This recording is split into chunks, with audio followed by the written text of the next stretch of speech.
The Desire of Ages, Chapter 74, Gethsemane. In company with his disciples, the Saviour slowly made his way to the Garden of Gethsemane.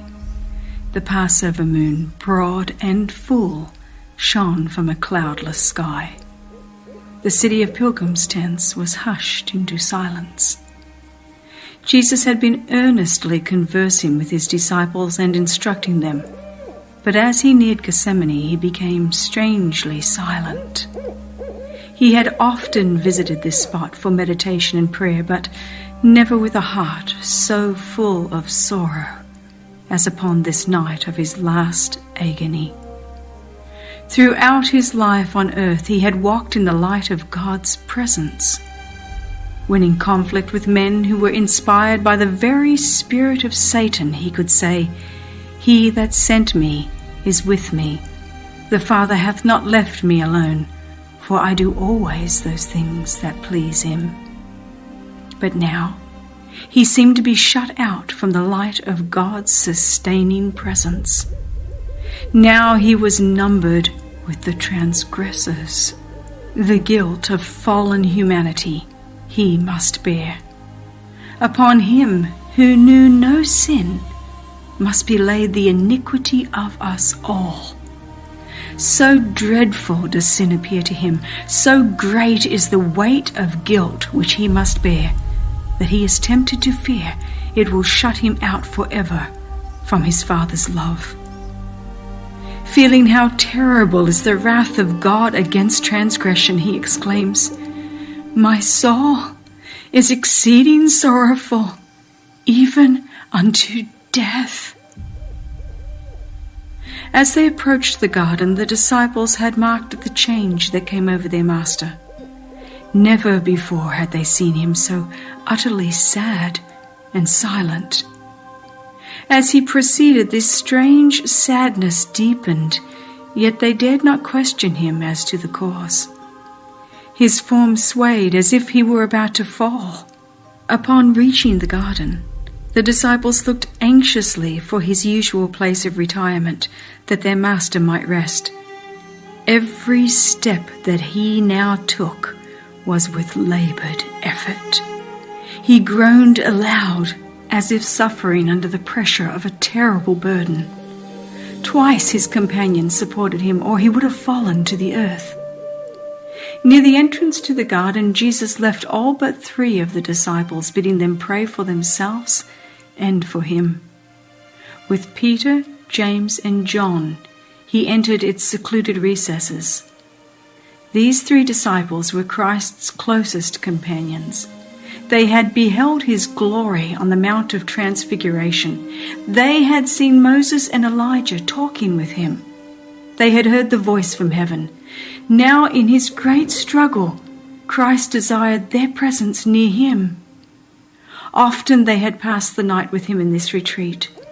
On these occasions, after a season of watching and prayer, they would sleep undisturbed at a little distance from their master, until he awoke them in the morning to go forth anew to labor. But now he desired them to spend the night with him in prayer. Yet he could not bear that even they should witness the agony he was to endure. "Tarry ye here," he said, "and watch with me." He went a little distance from them, not so far but that they could both see and hear him, and fell prostrate upon the ground. He felt that by sin he was being separated from his Father. The gulf was so broad, so black, so deep, that his spirit shuddered before it. This agony he must not exert his divine power to escape. As man, he must suffer the consequences of man's sin. As man, he must endure the wrath of God against transgression. Christ was now standing in a different attitude from that in which he had ever stood before. His suffering can best be described in the words of the prophet, "Awake, O sword, against my shepherd, and against the man that is my fellow, saith the Lord of hosts." As the substitute and surety for sinful man, Christ was suffering under divine justice. He saw what justice meant. Hitherto he had been an intercessor for others. Now he longed to have an intercessor for himself. As Christ felt his unity with the Father broken up, he feared that in his human nature he would be unable to endure the coming conflict with the powers of darkness. In the wilderness of temptation, the destiny of the human race had been at stake. Christ was then conqueror. Now the tempter had come for the last fearful struggle. For this he had been preparing during the 3 years of Christ's ministry. Everything was at stake with him. If he failed here, his hope of mastery was lost. The kingdoms of the world would finally become Christ's. He himself would be overthrown and cast out.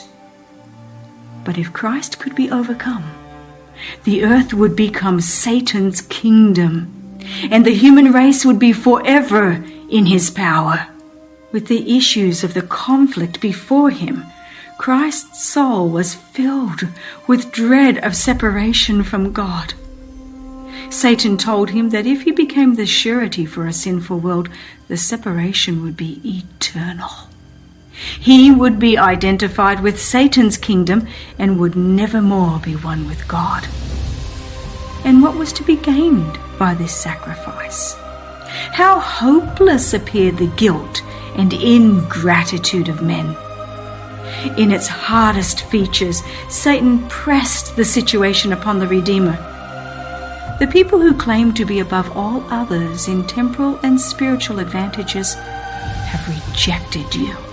They are seeking to destroy you, the foundation, the center, and seal of the promises made to them as a peculiar people. One of your own disciples, who has listened to your instruction and has been among the foremost in church activities, will betray you. One of your most zealous followers will deny you. All will forsake you. Christ's whole being abhorred the thought that those whom he had undertaken to save, those whom he loved so much, should unite in the plots of Satan. This pierced his soul. The conflict was terrible. Its measure was the guilt of his nation, of his accusers and betrayer, the guilt of a world lying in wickedness. The sins of men weighed heavily upon Christ, and the sense of God's wrath against sin was crushing out his life. Behold him, contemplating the price to be paid for the human soul. In his agony, he clings to the cold ground as if to prevent himself from being drawn farther from God.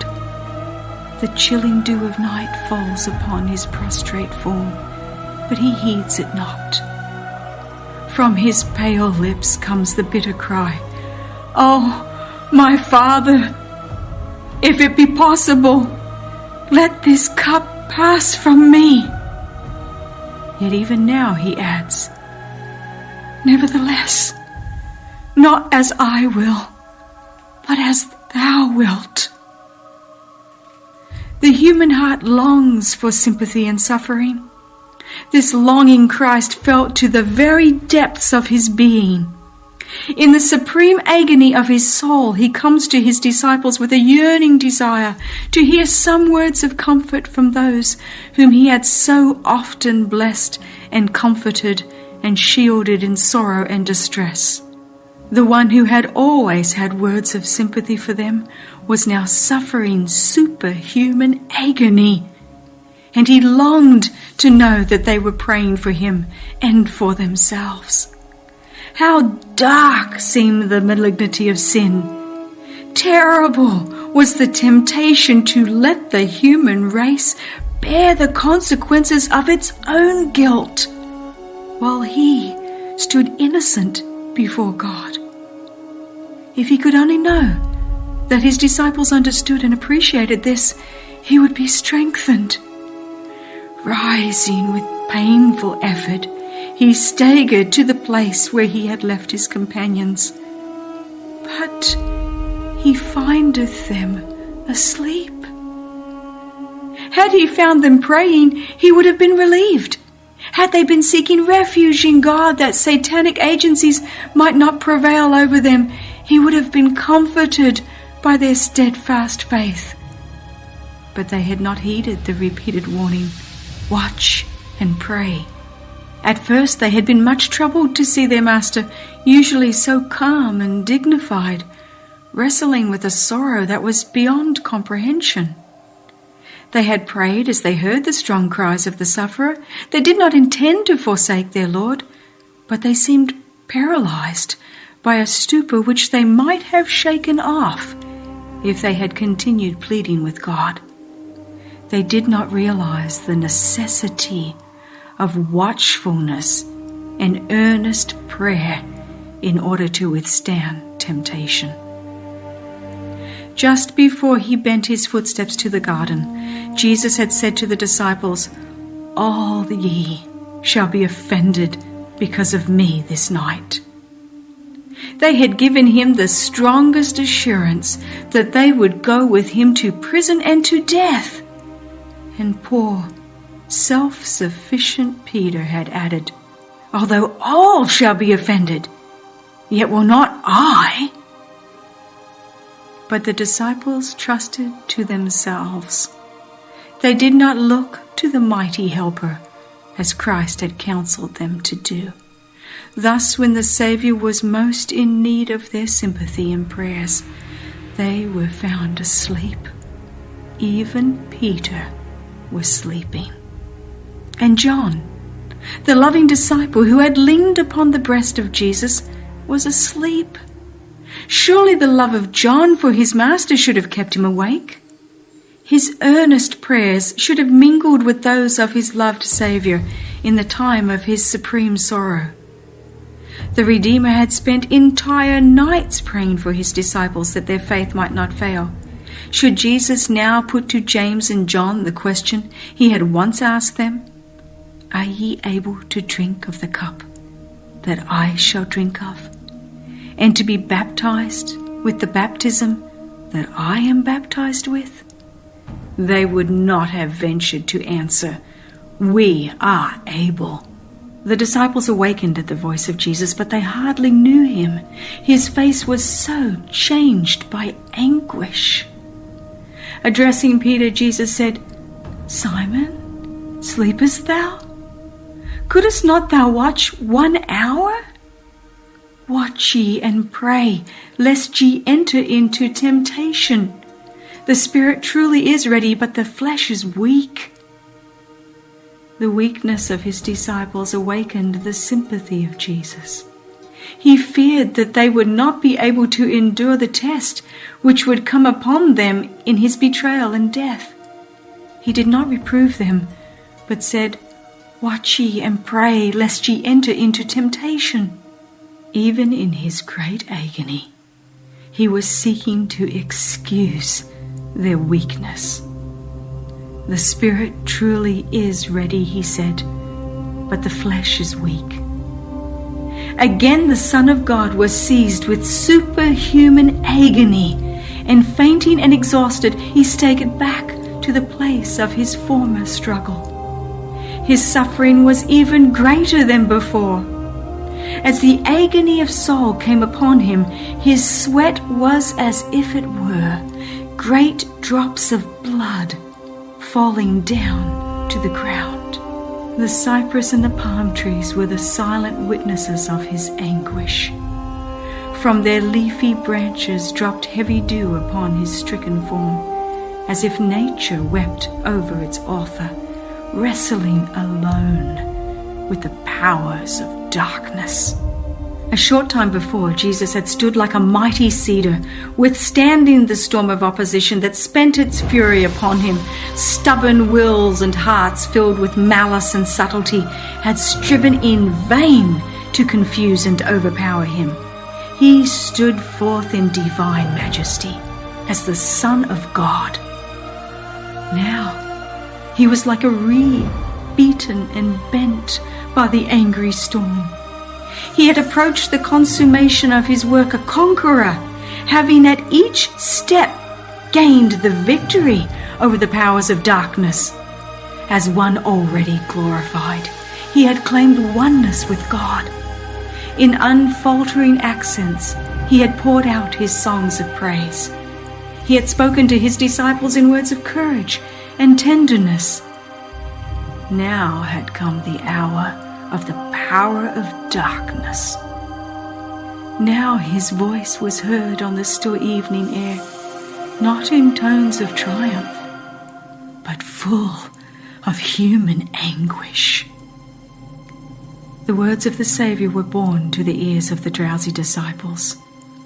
"Oh, my Father, if this cup may not pass away from me, except I drink it, thy will be done." The first impulse of the disciples was to go to him, but he had bidden them tarry there, watching unto prayer. When Jesus came to them, he found them sleeping. Again he had felt a longing for companionship, for some words from his disciples which would bring relief and break the spell of darkness that well nigh overpowered him. But their eyes were heavy, neither wist they what to answer him. His presence aroused them. They saw his face marked with the bloody sweat of agony, and they were filled with fear. His anguish of mind they could not understand. His visage was so marred more than any man, and his form more than the sons of men. Turning away, Jesus sought again his retreat and fell prostrate, overcome by the horror of a great darkness. The humanity of the Son of God trembled in that trying hour. He prayed not now for his disciples that their faith might not fail, but for his own tempted, agonized soul. The awful moment had come, the moment which was to decide the destiny of the world. The fate of humanity trembled in the balance.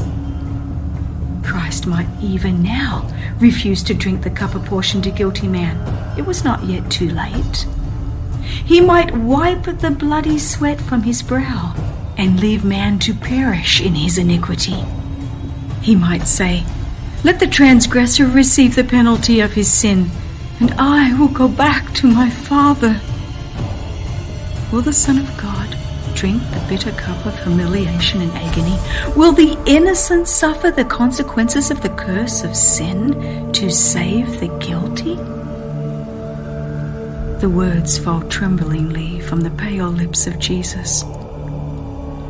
"Oh, my Father, if this cup may not pass away from me, except I drink it, thy will be done." 3 times has he uttered that prayer.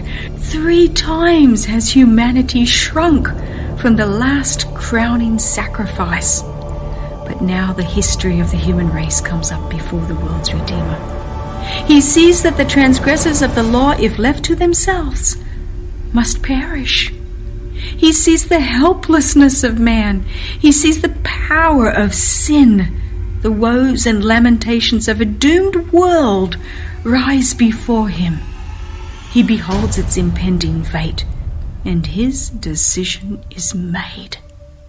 He will save man at any cost to himself. He accepts his baptism of blood, that through him perishing millions may gain everlasting life. He has left the courts of heaven, where all is purity, happiness, and glory, to save the one lost sheep, the one world that has fallen by transgression, and he will not turn from his mission. He will become the propitiation of a race that has willed to sin. His prayer now breathes only submission. "If this cup may not pass away from me, except I drink it. Thy will be done." Having made the decision, he fell dying to the ground, from which he had partially risen.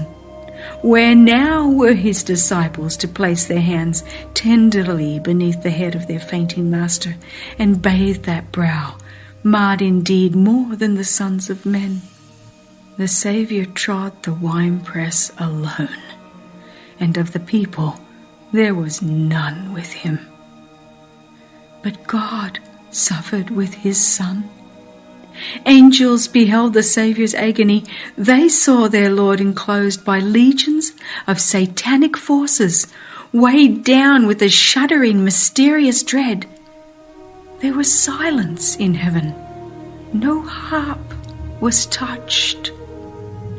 Could mortals have viewed the amazement of the angelic host, as in silent grief they watched the Father separating his beams of light, love, and glory from his beloved Son, they would better understand how offensive in his sight is sin. The world's unfallen and the heavenly angels had watched with intense interest as the conflict drew to its close. Satan and his confederacy of evil, the legions of apostasy, watched intently this great crisis in the work of redemption. The powers of good and evil waited to see what answer would come to Christ's thrice-repeated prayer. Angels had longed to bring relief to the divine sufferer, but this might not be. No way of escape was found for the Son of God in this awful crisis, when everything was at stake, when the mysterious cup trembled in the hand of the sufferer. The heavens opened. A light shone forth amid the stormy darkness of the crisis hour, and the mighty angel who stands in God's presence, occupying the position from which Satan fell, came to the side of Christ. The angel came not to take the cup from Christ's hand, but to strengthen him to drink it with the assurance of the Father's love. He came to give power to the divine human suppliant. He pointed him to the open heavens, telling him of the souls that would be saved as the result of his sufferings. He assured him that his Father is greater and more powerful than Satan, that his death would result in the utter discomfiture of Satan, and that the kingdom of this world would be given to the saints of the Most High. He told him that he would see the travail of his soul and be satisfied, for he would see a multitude of the human race saved, eternally saved. Christ's agony did not cease, but his depression and discouragement left him. The storm had in no wise abated, but he who was its object was strengthened to meet its fury. He came forth calm and serene. A heavenly peace rested upon his blood-stained face. He had borne that which no human being could ever bear, for he had tasted the sufferings of death for every man. The sleeping disciples had been suddenly awakened by the light surrounding the Saviour. They saw the angel bending over their prostrate master. They saw him lift the Saviour's head upon his bosom and point toward heaven.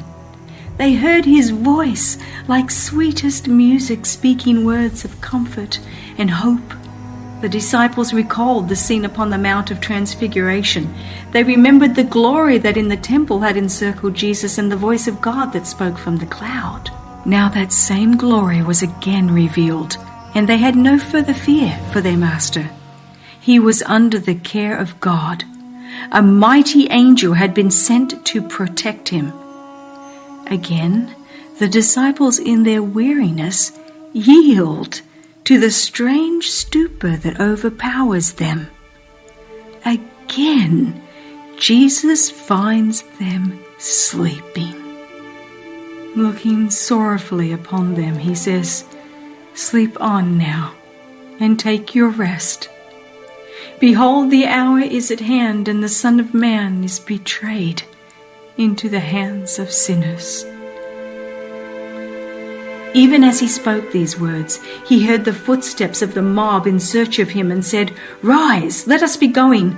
Behold, he is at hand that doth betray me." No traces of his recent agony were visible as Jesus stepped forth to meet his betrayer. Standing in advance of his disciples, he said, "Whom seek ye?" They answered, "Jesus of Nazareth."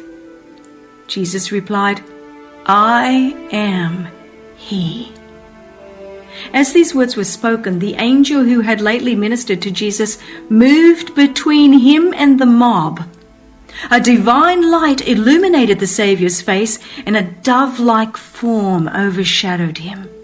In the presence of this divine glory, the murderous throng could not stand for a moment. They staggered back. Priests, elders, soldiers, and even Judas fell as dead men to the ground. The angel withdrew, and the light faded away. Jesus had opportunity to escape, but he remained calm and self-possessed. As one glorified, he stood in the midst of that hardened band, now prostrate and helpless at his feet. The disciples looked on, silent with wonder and awe. But quickly the scene changed. The mob started up. The Roman soldiers, the priests, and Judas gathered about Christ.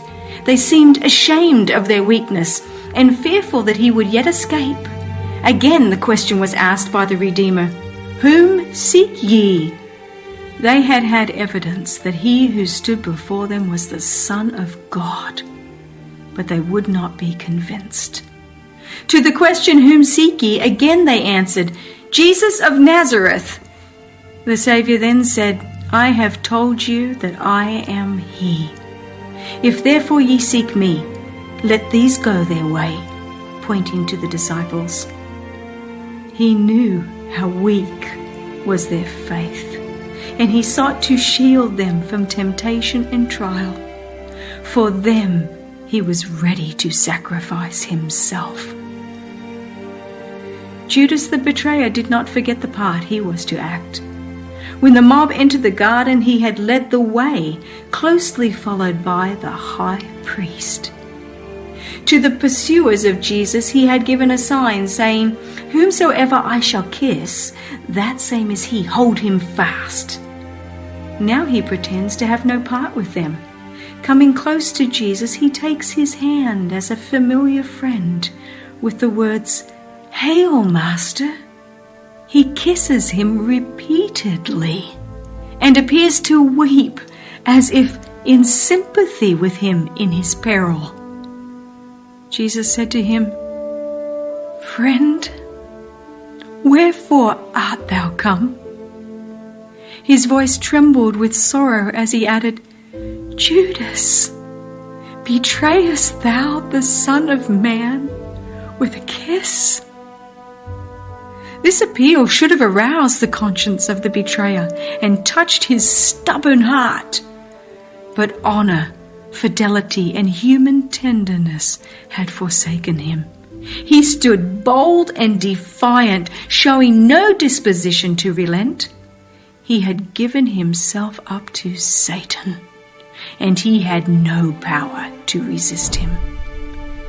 Jesus did not refuse the traitor's kiss. The mob grew bold as they saw Judas touch the person of him who had so recently been glorified before their eyes. They now laid hold of Jesus and proceeded to bind those precious hands that had ever been employed in doing good. The disciples had thought that their master would not suffer himself to be taken, for the same power that had caused the mob to fall as dead men could keep them helpless until Jesus and his companions should escape. They were disappointed and indignant as they saw the cords brought forward to bind the hands of him whom they loved. Peter, in his anger, rashly drew his sword and tried to defend his master, but he only cut off an ear of the high priest's servant. When Jesus saw what was done, he released his hands, though held firmly by the Roman soldiers, and saying, "Suffer ye thus far," he touched the wounded ear, and it was instantly made whole.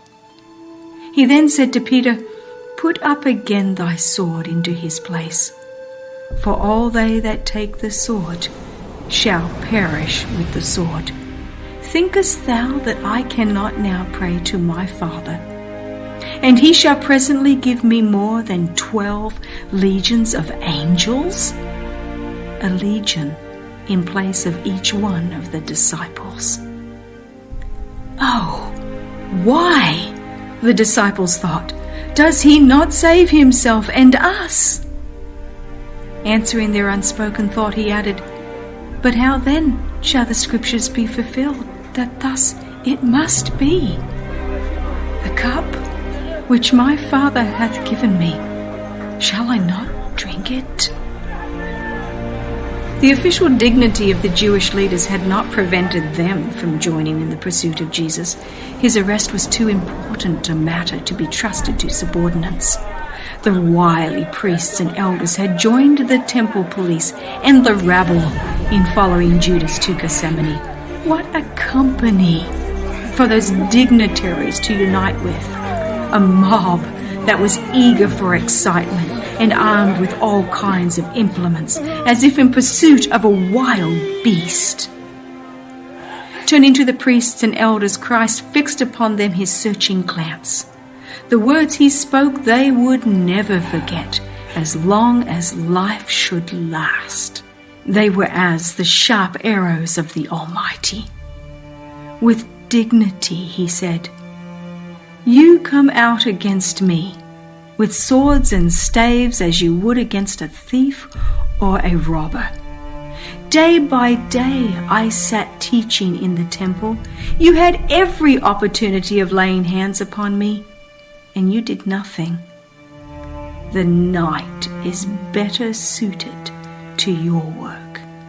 This is your hour and the power of darkness." The disciples were terrified as they saw Jesus permit himself to be taken and bound. They were offended that he should suffer this humiliation to himself and them. They could not understand his conduct, and they blamed him for submitting to the mob. In their indignation and fear, Peter proposed that they save themselves. Following this suggestion, they all forsook him and fled. But Christ had foretold this desertion.